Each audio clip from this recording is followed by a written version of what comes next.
Today, we got a message, something that came in that I felt like was very interesting, you know. And let me ask you, there's a question of quality versus quantity. Oh, where am I? I am actually in South Carolina currently. At the moment, I'm in USA. So, South Carolina, USA right now. So, yeah, that's where I am.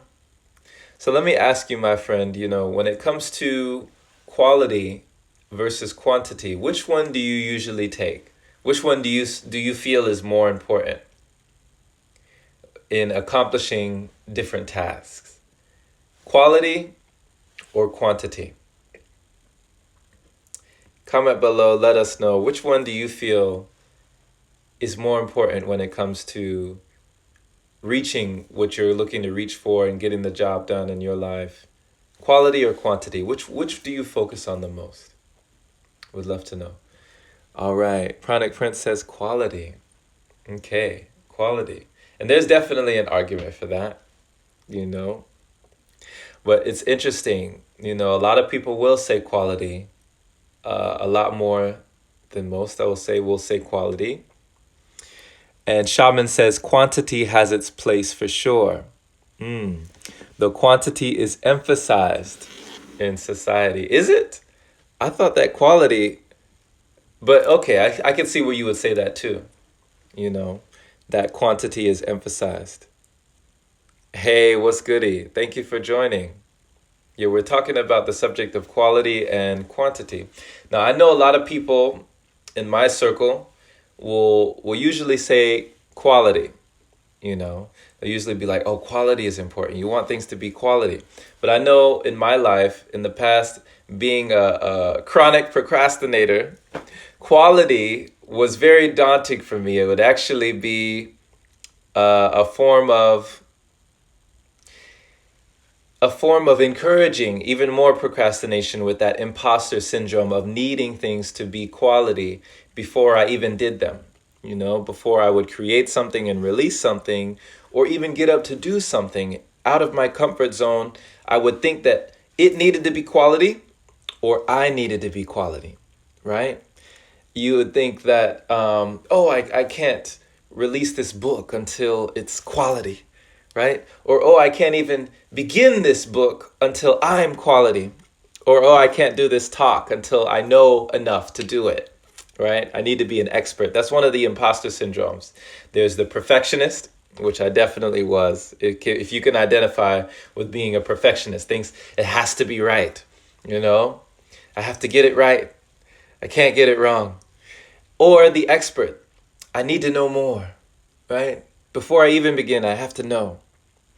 Then there's the Superman or Superwoman, thinking that we need to do everything, have our toes in every water and have our hands in everything. Then there's also the genius, the natural born genius. That's an imposter syndrome of feeling like you have to be born or gifted with all these talents and abilities to be worthy of doing quality, right? And there's so many forms of like imposter syndrome. I just know of like five that have stopped me from doing things. Perhaps you can relate to being a perfectionist or thinking that you need more knowledge to have that quality. Whereas what I have found in my experience, and I'll just share on my journey, is that quantity can get you to quality. Have we thought about that? That we are what we repeatedly do. And so that excellence then is not an act. It's not a single act, but it's a habit. It's an ongoing. It's a continual. Vishinanta, over and over and over again, getting better by doing the thing. That quantity can get you to the quality. So that's where I've learned, where when I started doing things like this, I would stumble, I would fumble, it'd be very awkward. But then eventually it became very comfortable to where I didn't have to have a script that I'm reading from. It was very natural. Same way with like stand-up comedy, with acting, with all sorts of things. The more we do them, the more that they can be a lot more natural. Yeah, Pranic Prince says perfectionism can be deadly. Definitely. I've seen that as well in my experience, that it can hold us back from greatness, thinking that things have to be perfect. So one of my good friends says, don't wait for the perfect moment, right? Take the moment and make it perfect. There you go. So take what we have now, what we have available in front of us. Here's something that we've been looking at, and it's enlarged right here, but I'll go ahead and read it for you. The other night, I read this passage from the Tao Te Ching by Lao Tzu, and it really stuck out to me when I read this, and I trust that you'll receive something from this. So it's chapter 63 of the Tao, and it says, act without doing, work without effort. Think of the small as large, and the few as many. Confront the difficult while it is still easy, and accomplish the great task by a series of small acts. So, what does this say to you, my friend? Act without doing, work without effort. Think of the small as large and the few as many. I remember I was at a public library in Pasadena, California, and I met this gentleman who came in my life for one reason only: to drop a gem on me, drop the mic and just bounce. I never saw him again. And what he told me, I'll never forget. He said, many small change equals big change. And it stuck with me. It was like, wow. Something so profound, but something so simple.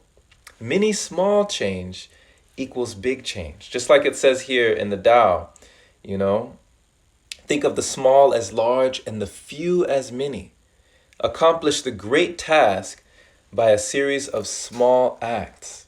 So have you found that as well in your life, that, that things can often be an accumulation, just like habits, just like everything that we are doing, everything that we are consuming, everything that we're becoming accumulation. It's cumulative, the effect of all of our actions, even the ones that we feel go unnoticed, the ones that nobody sees.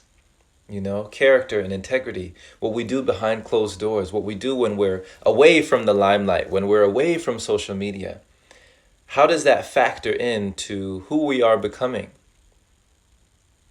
And how does that temper the quality of our lives through the quantity of our actions? So confront the difficult while it is still easy.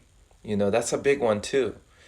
Instead of, being that perfectionist, pushing past perfectionism, punting fear, pressing record.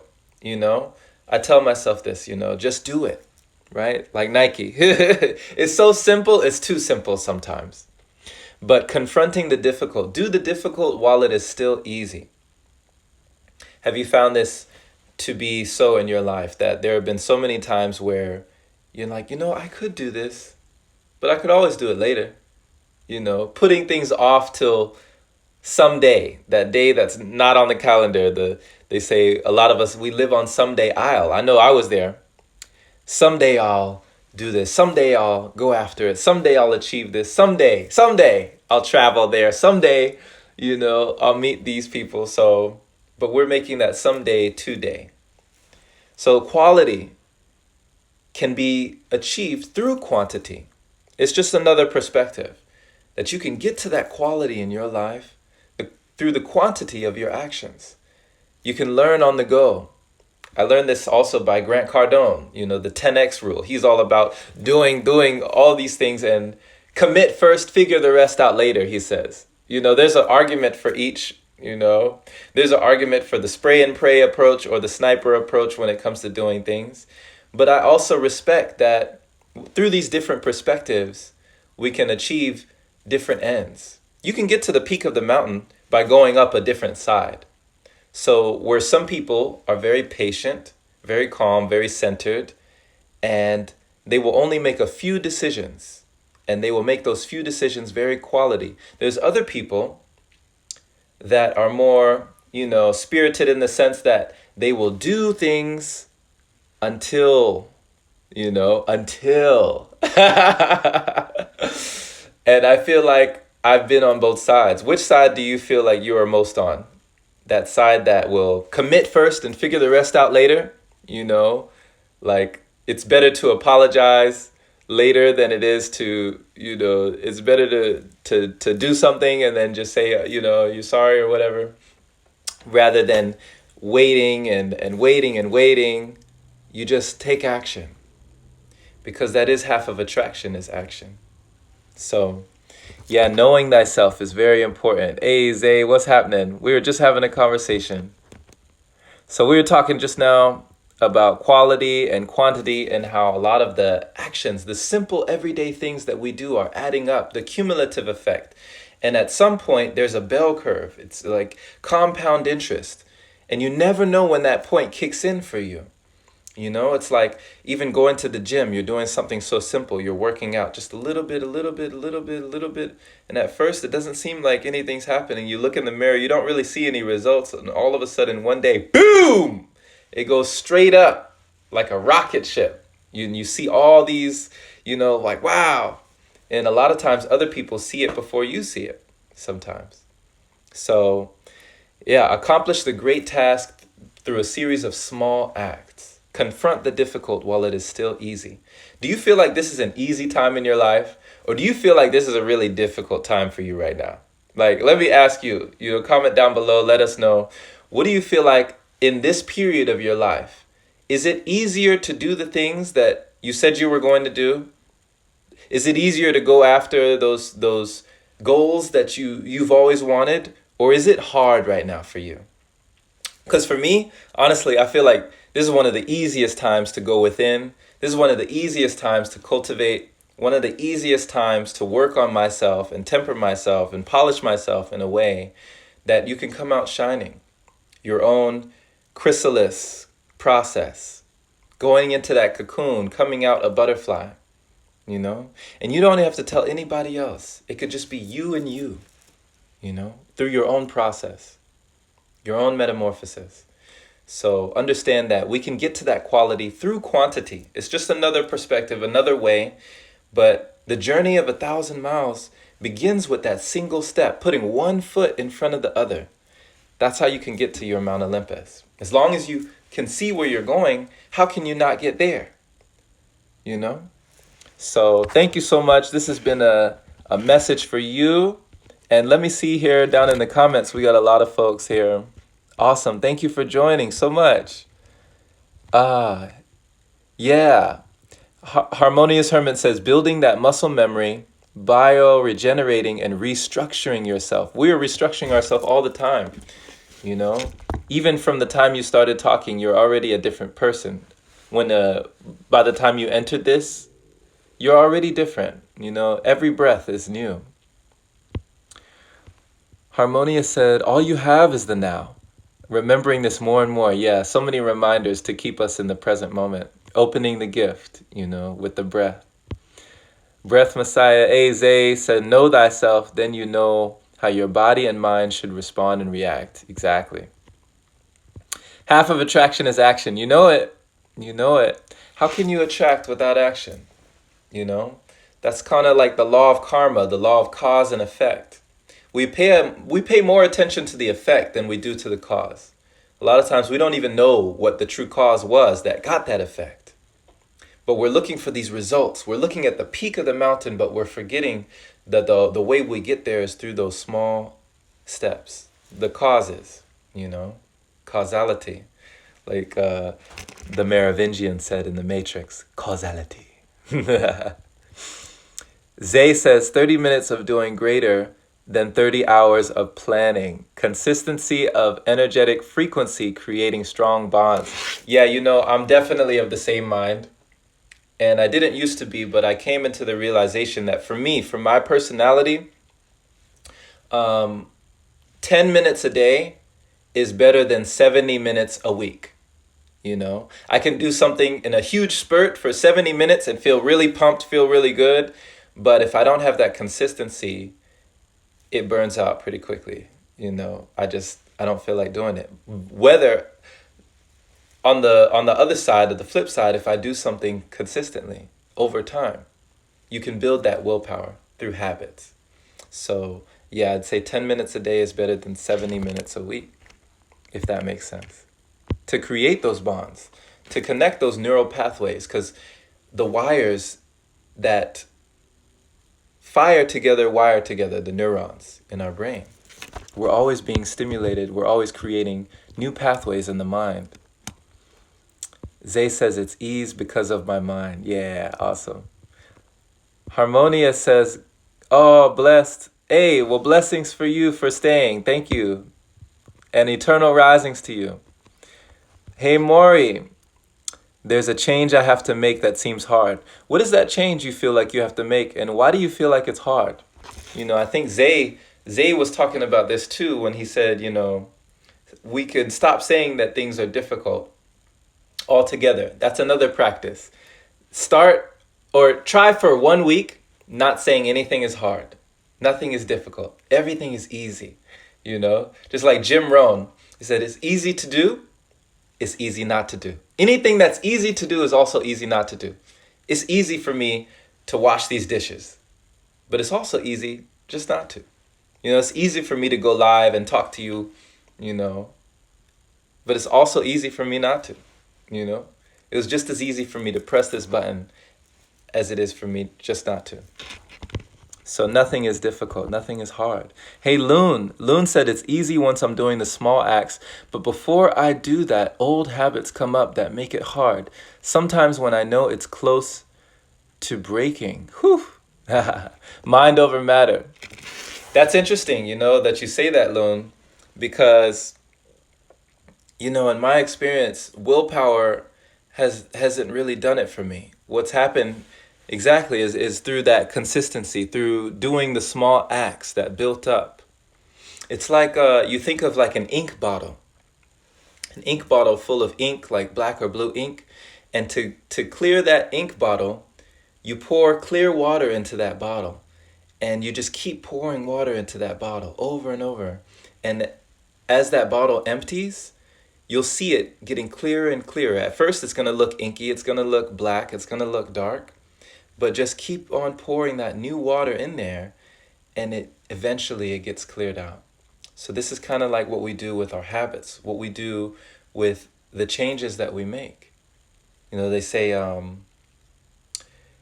to make a habit, do it. To not make a habit, don't do it. To unmake a habit, do something else in place of it. So these things are so simple when we break them down.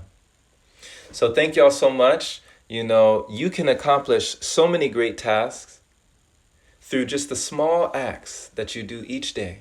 The ones that you think are insignificant, the one that you think is so minute or minuscule that it seems to go unnoticed. Trust me, nothing goes unnoticed in this universe. There are no small acts in an infinite universe.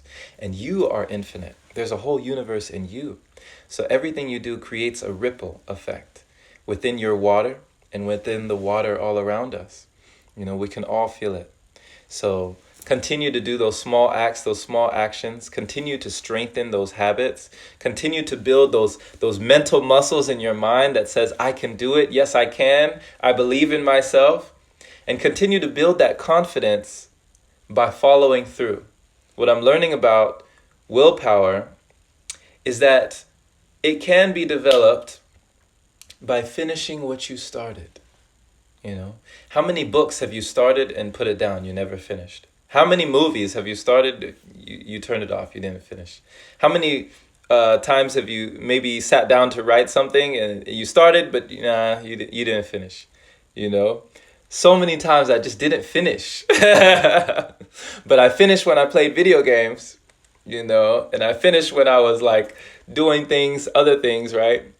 But when it comes to our self-development, our personal development, which is like a cheat code in this video game, working on yourself, investing in yourself is the best investment you can make. And finish what you start. That's the encouragement for the day. Accomplish those great tasks through a series of small acts and confront the difficult while it is still easy. They say that, if there's a dragon out there that's terrorizing the village, you want to go to its cave. You want to go to that dragon's lair and slay that dragon before it gets to the village, right?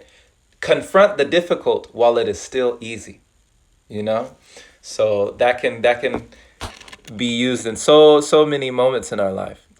Hey, is that Seth? Yes, it is. Hey, oh no. Oh, hey, George. There it is. Hey, George, how's it going? Brother, this moment here and now. Socrates. Yeah, Socrates. Come on now. This one thing I know is that I know nothing. Yeah. Socrates, I love it. Yeah. Don't you just love it? The Socratic method, asking those questions that get us to the answers that reveal more questions, that get us to answers that reveal more questions. But I guess, as Zay would say, the breath can give you answers without asking.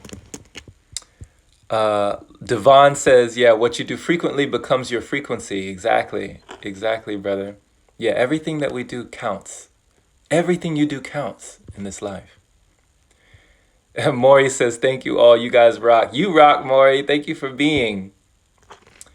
Chris, that's my problem. I start but never finish. Trust me, that was me too. Starting something and then just not finishing, just abandoning the project.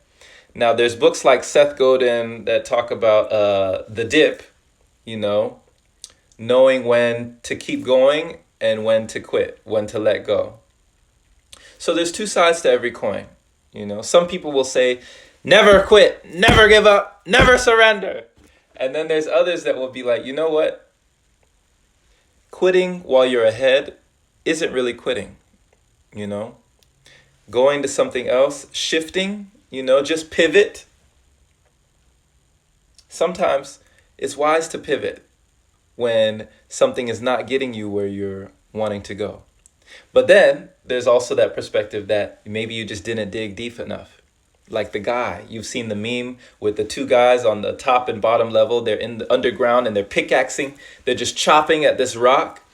And the guy on the bottom quit. He turned around and he walked away and he was like, just, when there was only a sliver left of wall left. And on the other side of the wall was diamonds as far as the eye could see. And he stopped pickaxing and he just, undid his tie and just left. While the guy on the top is still chopping, is still hacking away, So accomplish the great task through a series of small acts. It's all perspective, We can all arrive through different means. You can get to the same destination by taking a different road. Samantha, hey, what's going on? Greetings to you. Greetings. We got folks in China. We got folks all over the place. We got folks in Germany. Thank y'all for tuning in. So, yeah, we're just wrapping up this session. And let me see if I have one more. No, I think that was it. Yeah, that was pretty much it. Pretty much it for today. Just a short message, just to let you know and encourage you to continue doing those small daily things that will add up to the big things down the line. Remember, mini small change equals big change, my friend. All right. Much love. Take care. We'll see you again. Let me know, if you're watching this on the replay, if you enjoyed the message, if you took a nugget away from it, if you got anything out of it, and let me know what's a topic that you'd be interested in hearing about. All right. Take care. We'll see you again.